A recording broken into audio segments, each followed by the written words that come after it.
Our trip was primarily just to go up and experience rugby in its true form.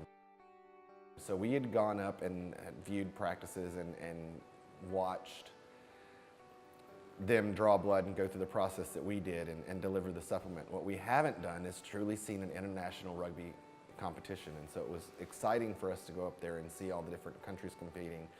You know, I watched and I paid attention both days that we were there, and I never saw anyone get pulled off for a concussion, which I thought was interesting, but I also noticed why it didn't happen. The way they tackle and the way they approach their tackles are much different than the way we do in football.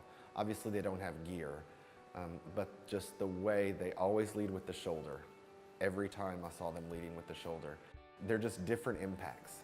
There really are different impacts. To try and compare them, it's very different. So there have been studies in rodent models that showed that if you dose with omega-3 fatty acids, specifically DHA or docosahexaenoic acid, that you attenuate the effects of head trauma. So we did it prophylactically, I guess you could say, in that we gave it to the athletes over the course of the season, and we looked at these brain biomarkers over the course of the season as an indicator of subconcussive head trauma, which we know occurs. And what we saw is lower levels of this biomarker over the course of the season in those who were dosing with the omega-3 fatty acids. So Ashley Armstrong is their nutritionist, and it's the Canadian Sport Institute Pacific. And so Ashley reached out to me and said, hey, I'm interested in looking at some of this in rugby players like you did and football athletes.